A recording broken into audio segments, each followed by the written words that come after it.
Hello friends, welcome back to my channel Gyan Sankalp. तो friends, ये मैं यूपी टीजीटी पीजीटी और अदर स्टेट में जो आए हुए इंटरनेशनल पॉलिटिक्स में क्वेश्चन वो कराने वाली हूँ आज।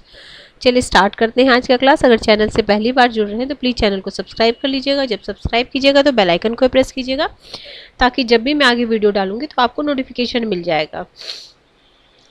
तो चलिए आज के क्लास का फर्स्ट क्वेश्चन है, यदि कोई हथियार नहीं होंगे तो युद्ध नहीं होगा, यह धारणा किस पे आधारित है? तो ये धारणा आपका निशस्त्रीकरण पे आधारित है। ये यूपी पीजीटी 2016 में आया हुआ प्रश्न है। नेक्स्ट क्वेश्चन है, अंतर्राष्ट्रीय संबंध में संतुलन या स्थिरता के निश्चित तत्व के रूप में शक्ति संतुलन का वर्णन किसने किया था? तो शक्ति संतुलन का जो वर्णन किए थे जॉर्ज श्वार्ज़नबर्गर ने किया था। Option number B is the right answer. Next है, सत्ता के लगभग बराबर वितरण के रूप में शक्ति संतुलन शब्द का उपयोग किसके द्वारा किया गया था? तो ये मॉर्गनथाउ के द्वारा किया। ये सारे यूपी पीजीटी 2016 का है।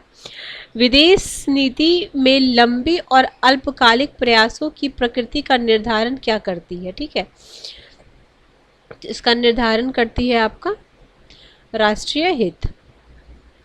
नेक्स्ट क्वेश्चन है,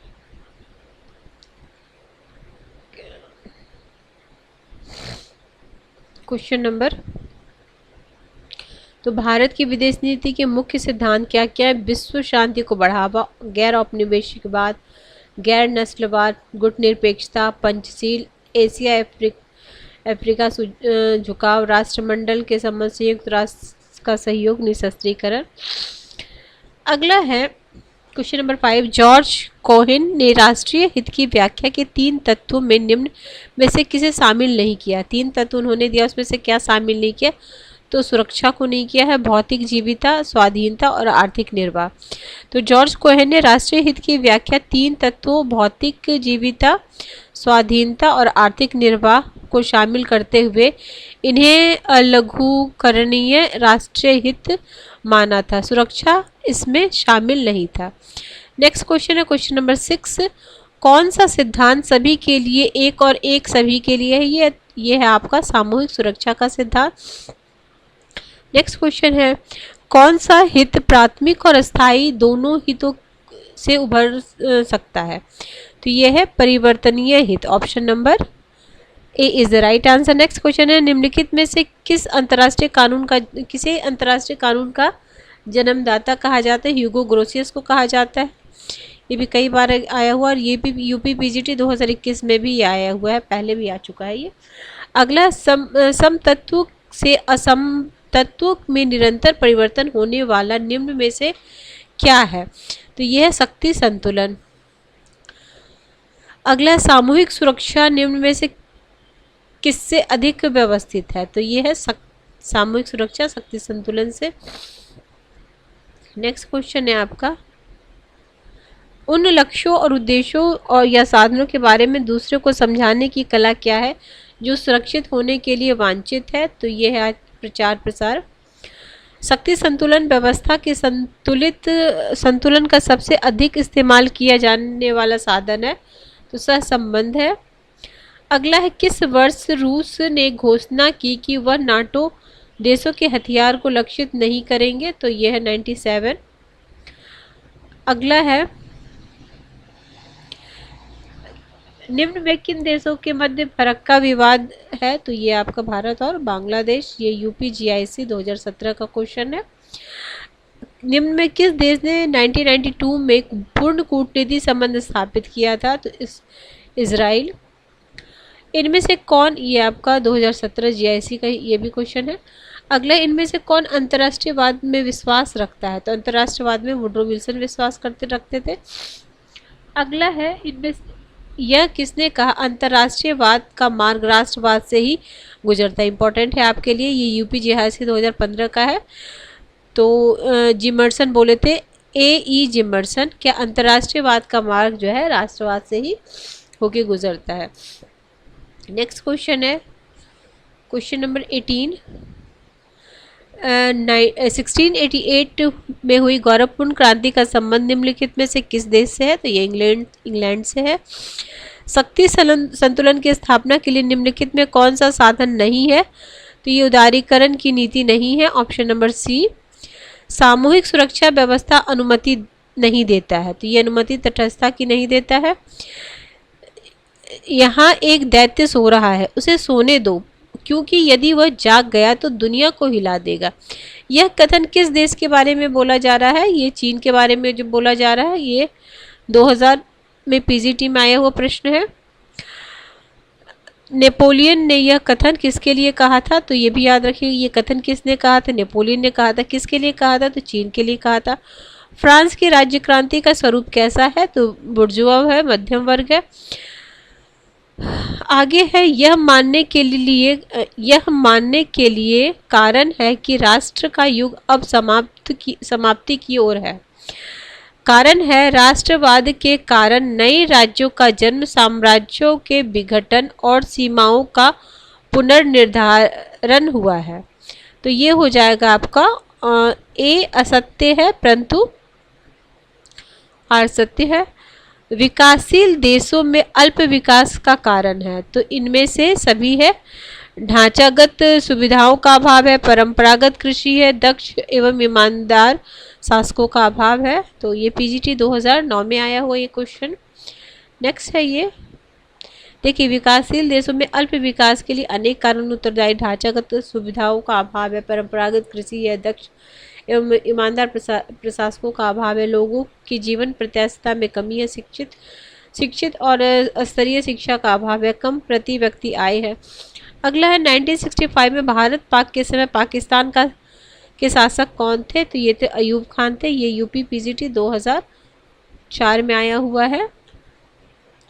आगे है, भारत पाकिस्तान संबंध के विषय में द्विपक्षीय सिद्धांत का निम्न में से किसमें समावेश किया गया है?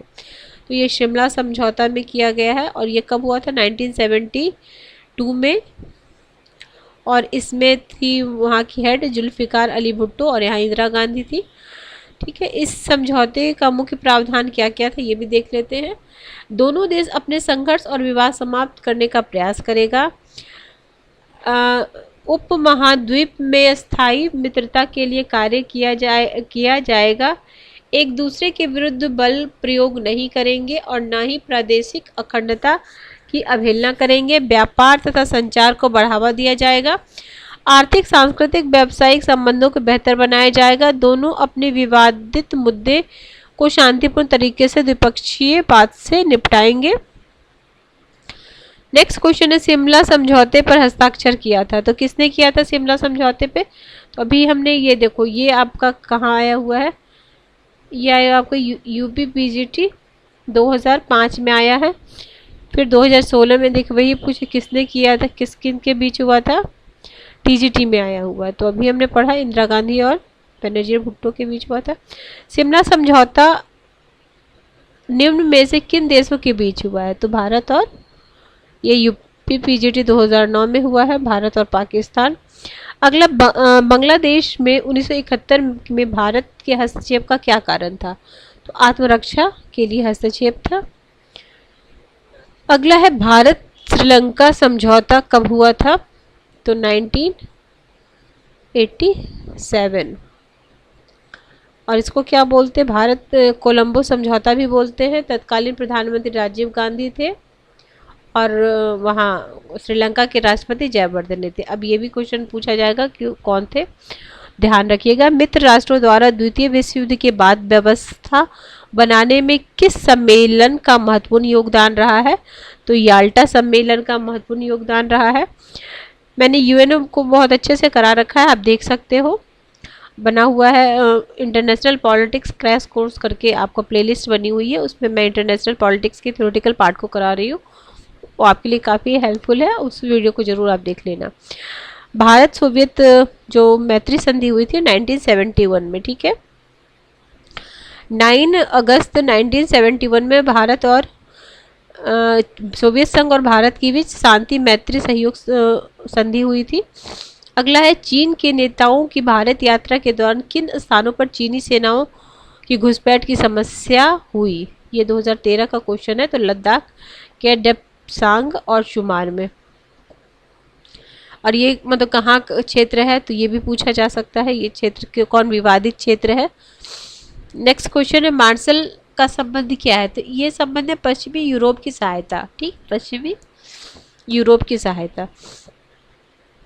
तो देखिए, अमेरिकी विदेश सचिव जॉन मार्शल ने 5 जून 1947 को अपनी योजना की घोषणा हार्वर्ड विश्वविद्यालय में की। इस योजना में यूरोपीय पुनरुत्थान के नाम से भी जाना जाता है, जिसे सामान्यतः मार्शल प्लान कहते हैं। भूतपूर्व सोवियत संविधान ने अपनी संघीय इकाई को कुछ ऐसे अधिकार दिए जो भारतीय तथा अमेरिकी संघों ने अपनी इकाइयों को नहीं दिया। तो ये है आपका विदेशी शक्तियों के साथ संबंध स्थापित करना और संघ से अलग हो सकना। आगे है, मिखाइल गोर्बाचोव ने प्रस्ताव किया। तो क्या प्रस्ताव किया था? ग्लासनोस्ट और perestroika. Option B is the right answer. ठीक है, नेक्स्ट क्वेश्चन है। नेक्स्ट क्वेश्चन आपका है, जब 1967 में आसियान की स्थापना हुई तो निम्नलिखित में से कौन सा देश उसका सदस्य नहीं था? तो लाओस नहीं था। अब देखिए, आसियान में कौन थे? 5 जो थे। देखिए, पहले तो उसका आसियान का पूरा नाम दक्षिण पूर्वी एशिया राष्ट्र संघ, association of south east Asian nation. यह दक्षिण पूर्वी एशिया का एक क्षेत्रीय आर्थिक सहयोग संगठन है। इसका उद्देश्य पूरी तरह असैनिक है। 8 डेट के साथ याद रखिएगा, 8 अगस्त 1967 को दक्षिण पूर्वी एशिया के 5 देशों ने, स्टार्टिंग में इसकी स्थापना इंडोनेशिया, मलेशिया, फिलीपींस, सिंगापुर और थाईलैंड। PST या STP कुछ भी करके याद कर लेना। स्थापना वर्तमान में इसके सदस्य कितने हैं? 10 है। ये भी पूछा जाता है। इसका केंद्रीय सचिवालय जकार्ता यानी इंडोनेशिया में है। 94 में ब्रुनेई और वियतनाम, 95 में लाओस एवं म्यांमार, 97 में कंबोडिया, 99 में इसका सदस्य बना। भारत चीन के अतिरिक्त यूरोपीय यूनियन, जापान इसका पूर्ण डायलॉग साझेदार है। अगला है G15 देशों के प्रथम शिखर सम्मेलन 1990 का स्थान क्या है? तो यह है कुआलालंपुर। अगला है उरुग्वे चर्चा के दौर का परिणाम क्या हुआ? तो यह विश्व व्यापार संगठन की स्थापना हुई। आगे है, नाटो संधि किस वर्ष हस्ताक्षरित की गई थी? सन 1949 में। तो देखिए, नाटो का नॉर्थ अटलांटिक ट्रीटी ऑर्गेनाइजेशन एक सैन्य संगठन है। ये भी जिसका स्थापना 4 अप्रैल 1949 को उत्तरी अटलांटिक संधि पर हस्ताक्षर के साथ हुई।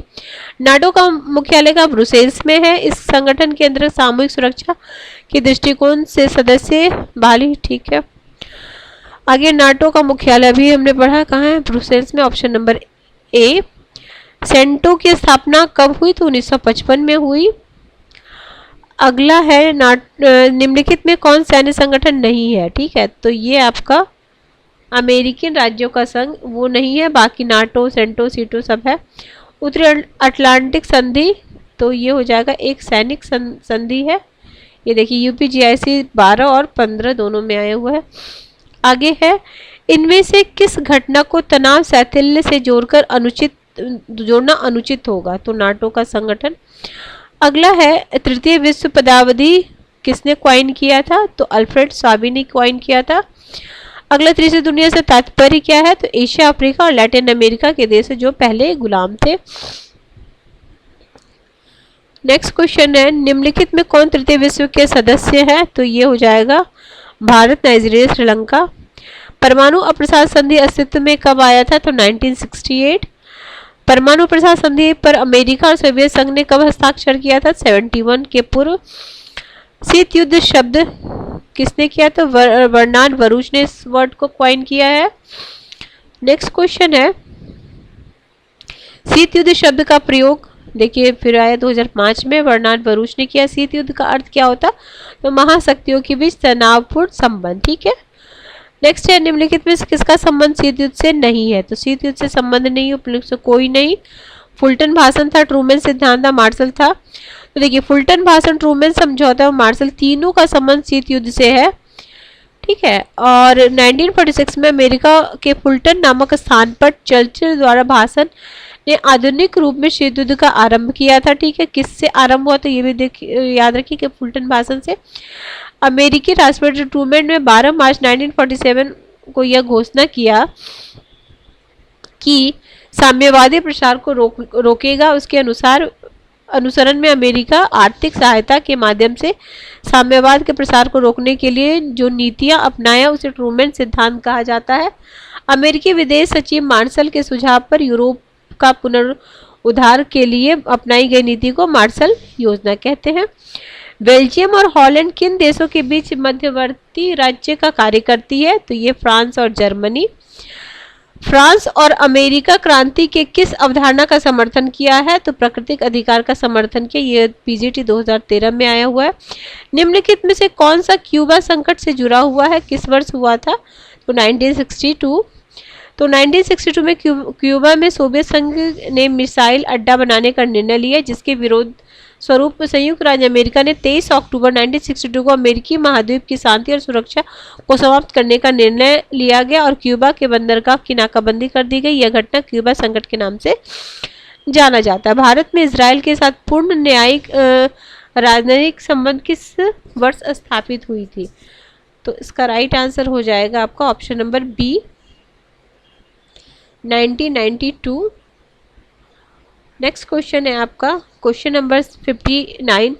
श्रीलंका के प्रधानमंत्री कौन है? तो अभी देख, ये कोलंबो प्रस्ताव का संबंध क्या है? तो ये है भारत चीन सीमा विवाद। नेक्स्ट क्वेश्चन है कोलंबो समझौता 1962 का संबंध है भारत चीन।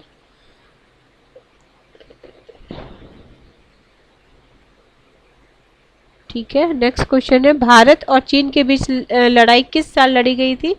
तो 1962। इजी क्वेश्चन 2004 में आए हुए पीजीटी में। मैकमोहन लाइन किसके बीच है? भारत और चाइना के बीच है।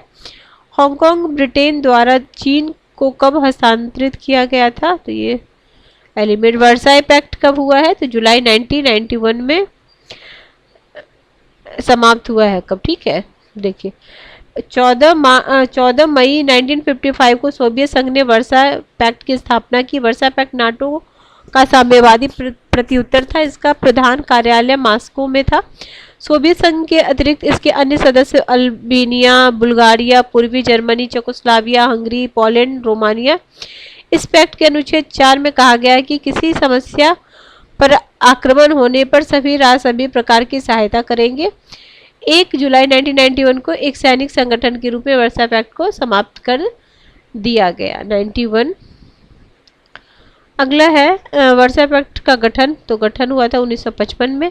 निम्नलिखित में से किसका समगुट निरपेक्ष आंदोलन से नहीं है? तो ये जवाहरलाल नेहरू, कर्नल और मार्शल टीटो, ये तीनों का है। विंस्टन चर्चिल का नहीं संबंध है। मार्शल योजना का प्राथमिक उद्देश्य क्या था? तो सोवियत संघ के बढ़ते वर्चस्व को रोकना। नेक्स्ट क्वेश्चन है शांति के लिए एकता प्रस्ताव कब पारित हुआ था? तो कोरिया संकट के समय। तो जून 1950 में उत्तरी कोरिया और दक्षिणी कोरिया पर आक्रमण किया गया। संयुक्त राष्ट्र सुरक्षा परिषद में उत्पन्न गतिरोध को समाप्त करने के लिए सामूहिक सुरक्षा के अंतर्गत महासभा ने 3 नवंबर 1950 को शांति के लिए एक प्रस्ताव के रूप में स्वीकार किया। नेक्स्ट है निम्नलिखित में कौन राष्ट्रीय हित को विश्व राजनीति का अंतिम और निर्णायक तत्व मानता है? तो मॉर्गेनथाउ। एक ध्रुवीय विश्व व्यवस्था के उदय का कारण है? तो यह सोवियत संघ का विघटन। शीत युद्ध के अंत का प्रमुख परिणाम क्या हुआ? तो बाजार अर्थव्यवस्था की लोकप्रियता। इनमें से किस घटना को शीत युद्ध के समापन का महत्वपूर्ण कारण माना जाता है? तो सोवियत संघ का जो पतन हुआ वो इसकी महत्वपूर्ण घटना के रूप में माना जाता है 1991। अगला है निम्नलिखित सिद्धांत में कौन सा सोवियत संघ के रोकथाम की अमेरिकी नीति से संबंधित था? तो ट्रूमैन डॉक्ट्रिन। संयुक्त राज्य अमेरिका और भूतपूर्व सोवियत संघ के अंतर्गत देशांतर का तात्पर्य क्या था? दोनों के मध्य तनाव शिथिलता। नेक्स्ट क्वेश्चन है आपका क्वेश्चन नंबर 76। निम्नलिखित में से कौन भाषण को राष्ट्रवाद के विकास के लिए सबसे महत्वपूर्ण कारक माना जाता है? तो देखिए मैजनी, फिक्टे और रेमजे म्योर उपयुक्त सभी। ये 2021 में यूपी पीजीटी में आया हुआ है। निम्नलिखित में कौन भाषण को राष्ट्रवाद के विकास के लिए सबसे महत्वपूर्ण मानता है? तो ये तीनों मानते हैं। निम्नलिखित में से किसने उदारवाद प्रजातंत्र के विश्वव्यापी विजय को इतिहासकांत तो Francis Fukuyama, option number C, ये भी 2021 यूपीपीसीटी का क्वेश्चन है। नेहरू विश्व के सामने अपने देश की आवाज थे, वे शेष दुनिया के साथ अपने देश की नीति के दार्शनिक निर्माता मंत्री थे। अन्य किसी देश में कोई व्यक्ति विदेश के निर्माण में इतनी प्रभावी भूमिका अदा नहीं करता जितनी नेहरू ने किया था। ये कथन किसका? माइकल ब्रेसर का है। Option number A is the right answer. और माइकल ब्रेसर ने अपनी book Nehru a political biography लिखी है, ये भी ध्यान रखिएगा। ब्रांड आयोग की अध्यक्षता विलियम ब्रांड किस देश के रहने वाले थे? तो पश्चिमी जर्मनी के रहने वाले थे। नेक्स्ट क्वेश्चन है आपका 7980 क्वेश्चन क्या है? लैटिन अमेरिका में टेल्टुलोको संधि का संबंध किस विषय से है? तो परमाणु हथियार। यह संधि 14 फरवरी 1962 को हस्ताक्षरित किया गया था और 68 से प्रभावित हुआ था। बराक ओबामा की चीन नीति किस नाम से जानी जाती है? तो pivot to Asian policy, option number C. आत्मनिर्णय के अधिकार का विस्तृत प्रयोग कब हुआ था? तो प्रथम विश्व युद्ध के समय और उसके पश्चात। वैश्विक स्तर पर परमाणु ऊर्जा संबंधी मामलों के लिए गठित संगठन क्या था? वैश्विक स्तर पे जो परमाणु, उसका नाम क्या था? तो था अंतर्राष्ट्रीय परमाणु ऊर्जा अभिकरण, AIAEA, ठीक है। अगला है, अमेरिका ने खाद्य सुरक्षा पर सहमति के पश्चात भारत ने किस प्रस्ताव पर सहमति दिया? तो ये हो जाएगा आपका विश्व व्यापार संगठन के व्यापार सरलीकरण समझौते पे। नेक्स्ट क्वेश्चन है, स्टार्ट वॉर कार्यक्रम के नाम से प्रसिद्ध रीगन के एक सशस्त्रीकरण कार्यक्रम का नाम है स्ट्रेटेजिकल डिफेंस इनिशिएटिव। आगे, बराक ओबामा ने इस्लामिक स्टेट विरोधी गठन में कौन देश सम्मिलित नहीं है? तो ईरान। नेक्स्ट क्वेश्चन है क्वेश्चन नंबर, चलिए इतना ही करते हैं। नेक्स्ट क्लास में हम यूएनओ से रिलेटेड क्वेश्चन करेंगे, ठीक है फ्रेंड्स। अगर किसी वजह से ये चैनल हेल्प कर रहा है आपके प्रिपरेशन में तो जरूर चैनल को सब्सक्राइब कर लीजिएगा। जब सब्सक्राइब कीजिएगा तो बेल आइकन को प्रेस कीजिएगा ताकि जब भी मैं आगे वीडियो डालूंगी तो आपको नोटिफिकेशन मिल जाएगा। मेरे चैनल पे आपको पॉलिटिकल साइंस और हिस्ट्री क्लासेस ली जाती है। काफ़ी सारे कंटेंट चैनल पे ऑलरेडी अपलोड कर रखा है, आप देख सकते हो, एक बार प्लेलिस्ट को चेक करना। चलिए मिलते हैं हम नेक्स्ट वीडियो में। Till then bye bye, keep watching and keep sharing.